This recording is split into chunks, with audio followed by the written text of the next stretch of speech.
आइए आज एक ऐसी कहानी पर चर्चा करते हैं जो कर्म, अहंकार और अंतिम मुक्ति के एक बहुत ही विशाल महाकाव्य को हमारे सामने रखती है।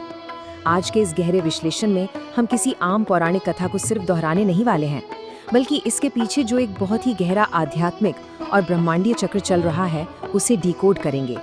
हम देखेंगे कि कैसे एक असीमित शक्ति का उदय होता है, कैसे उसका पतन होता है और अंततः कैसे उसे मुक्ति मिलती है। अब शुरुआत में ही एक बहुत ही दिलचस्प सवाल उठता है। जरा सोचकर देखिए, क्या पौराणिक कथाओं का सबसे बड़ा खलनायक, जिसे हम सब बहुत अच्छे से जानते हैं, वास्तव में सिर्फ एक भ्रम के जाल में फंसी हुई आत्मा है? हम अक्सर इस पूरी कहानी को सिर्फ अच्छाई बनाम बुराई के सीधे साधे नजरिए से देखते आए हैं, लेकिन अगर हम अपना नजरिया थोड़ा सा बदलें तो ये एक बहुत ही गहरा दार्शनिक रहस्य बन जाता है। ये सिर्फ एक युद्ध की कहानी नहीं रह जाती, बल्कि एक आत्मा की बहुत ही उलझी हुई यात्रा बन जाती है। चलिए इसे गहराई से समझते हैं। इस पूरे रहस्य की जड़ में मुख्य रूप से दो चीजें हैं: विवेक यानी हमारी आध्यात्मिक समझ या सही गलत को पहचानने की क्षमता, और दूसरा है अहंकार। होता क्या है कि जब किसी आत्मा के पास विवेक की कमी हो जाती है तो उसका अपने शरीर और अपनी शक्तियों से लगाव बहुत ज्यादा बढ़ जाता है, और बिल्कुल यहीं से एक विशाल, अनियंत्रित और विनाशकारी अहंकार का जन्म होता है। सच मानिए, यही वो इकलौती शक्ति है जो किसी भी महान से महान आत्मा को पतन के सबसे गहरे गर्त में ढकेल सकती है। और हाँ, हमारी इस आज की चर्चा का आधार कोई सुनी सुनाई बातें नहीं होंगी। हम सीधे सबसे प्रामाणिक प्राचीन ग्रंथ की ओर चलेंगे।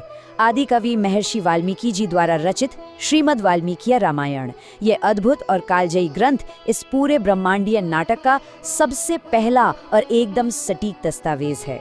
इसी महाकाव्य के पन्नों में हमें वो असली आधार मिलेगा जो रावण के विशाल अहंकार और उसके अत्याचारों की बिल्कुल पारदर्शी तस्वीर पेश करता है। शायद हम में से कई लोग ये भूल जाते हैं कि रावण हमेशा से कोई राक्षस नहीं था। पिछले जन्म में वो प्रताप भानु नाम का एक अत्यंत प्रतापी, शक्तिशाली और गुणी राजा था, लेकिन वही विवेक की कमी, इसके कारण वो भ्रम या कहें तो माया के एक बहुत गहरे जाल में फंस गया। उसके इन्हीं अनसुलझे कर्मों और बढ़ते अहंकार के कारण उसे एक भयानक श्राप मिला, जिसके फलस्वरूप उसे रावण के रूप में एक दानव योनि में जन्म लेना पड़ा। तो ये बात बिल्कुल स्पष्ट है कि रावण मूल रूप से एक ऐसी आत्मा है जो अपनी ही गलतियों के भारी बोझ तले बुरी तरह दब चुकी है। अब यहाँ जो सबसे दिलचस्प बात है वो देखिए, ये रावण के अहंकार की सबसे बड़ी विडंबना है। भगवान ब्रह्मा से वरदान मांगते समय उसने क्या मांगा? कि वो देवताओं, गंधर्वों, सिद्धों और दानवों से अजेय रहे, कोई उसे मार ना सके। लेकिन अपने भयंकर अहंकार में उसने मनुष्यों और वानरों को इतना दुर्बल और तुच्छ समझा कि उनसे बचने का उसने कोई वरदान ही नहीं मांगा। उसे लगा वो मेरा क्या ही बिगाड़ लेंगे।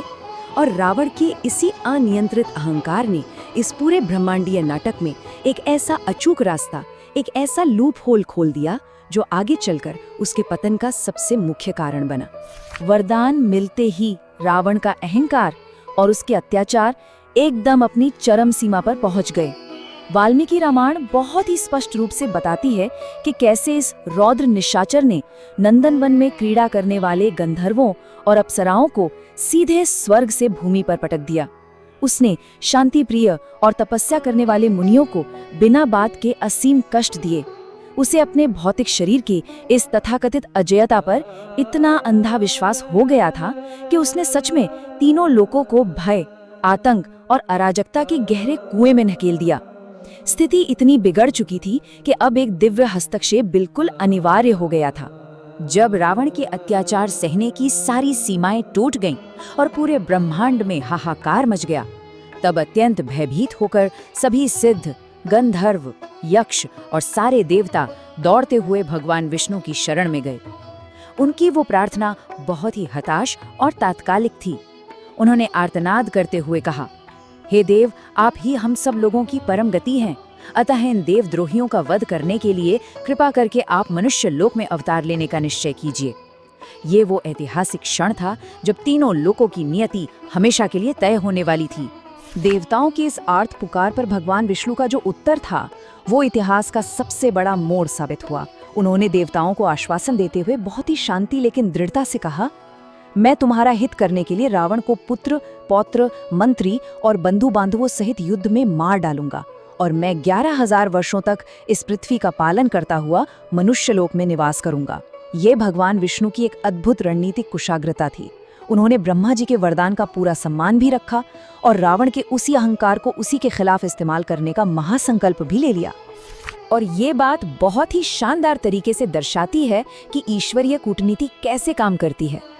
देवताओं की प्रार्थना पर ब्रह्मांड का संतुलन बनाए रखने के लिए वो सर्वशक्तिमान सत्ता एक साधारण और नश्वर लगने वाले मनुष्य का रूप चुनती है।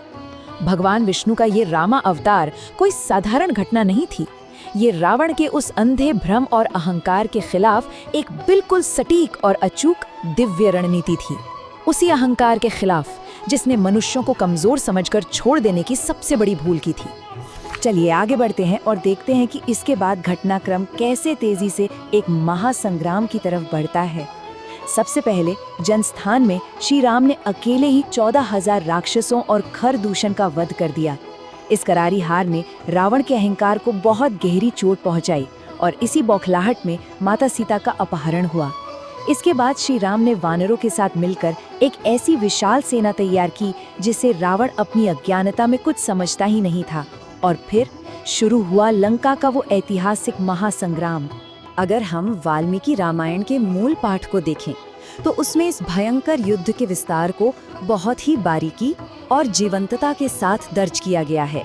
ये दस्तावेज हमें बताता है कि कैसे रावण के सबसे शक्तिशाली सेनापतियों, उसके अजय पुत्रों और भाइयों का एक एक करके संहार किया गया और कैसे अंततः रावण स्वयं उस रणभूमि में उतरने को मजबूर हो गया जो उसके सर्वनाश के लिए पूरी तरह से तैयार की जा चुकी थी। अब जरा सोचिए, उस महासत्ता को कैसे हराया जाए जो देवताओं और दानवों दोनों के लिए अजेय है। ये अंतिम महासंग्राम सिर्फ दो महान योद्धाओं का युद्ध बिल्कुल नहीं था। ये वास्तव में रावण की पाश्विक शारीरिक शक्ति और श्री राम के शाश्वत धर्म के बीच का एक सीधा और भयंकर टकराव था। अंत में श्री राम के हाथों रावण का वध महज एक युद्ध की जीत नहीं थी, बल्कि ये सत्य और धर्म की उस अजेय शक्ति का प्रदर्शन था जिसने उस 10 सिर वाले राजा के अभेद्य माने जाने वाले शरीर और उसके पहाड़ों जैसे अहंकार को पूरी तरह छिन्न भिन्न कर दिया। इस महायुद्ध का जो चरम बिंदु था वो सच में बहुत गहरा और मार्मिक है। श्री राम के उन प्रज्वलित बाणों ने सिर्फ रावण के भौतिक शरीर को नहीं भेदा था, बल्कि उन्होंने माया और अहंकार के उस जटिल जाल को हमेशा के लिए चकनाचूर कर दिया था, जिसमें वो आत्मा सदियों से फंसी तड़प रही थी। यह मृत्यु कोई साधारण सजा या सरेआम किया गया वध नहीं थी। यह पूरे ब्रह्मांड में संतुलन की एक पुनर्स्थापना थी, जहां एक भयानक दानव के भीतर छिपी हुई उस मूल आत्मा का अंततः शुद्धिकरण हो रहा था। तो यहाँ सबसे महत्वपूर्ण बात ये निकल कर आती है कि रावण की हार वास्तव में ईश्वरीय कृपा का एक अभूतपूर्व कृत्य था। इसी को तो मोक्ष कहते हैं। जन्म और मृत्यु के अंतहीन चक्र से परम मुक्ति। प्रताप भानु नाम का जो राजा अपना रास्ता भटक गया था और अहंकार के वशीभूत होकर रावण बन बैठा था, अंततः भगवान श्री राम के हाथों वध के माध्यम से उसी फंसी हुई आत्मा को अपना परम मोक्ष प्राप्त हुआ। ये पूरी की पूरी यात्रा हमें अंत में एक बहुत ही विचारोत्तेजक सवाल के साथ छोड़ जाती है। यदि सबसे अंधकारमय अहंकार और सबसे क्रूर दानव भी ईश्वरीय हस्तक्षेप के माध्यम से अंतिम मुक्ति यानी मोक्ष पा सकता है, तो ये सब हमें इस ब्रह्मांडीय संतुलन के बारे में क्या सिखाता है? ये हमें सोचने पर मजबूर करता है कि क्या बुराई का विनाश वास्तव में सिर्फ एक सजा है, या फिर ये किसी भटक गई आत्मा को उसके सही घर वापस ले जाने की एक अत्यंत करुणामय दिव्य प्रक्रिया है। इसी गहरे और खूबसूरत चिंतन के साथ हमारा आज का ये विश्लेषण यहीं संपन्न होता है।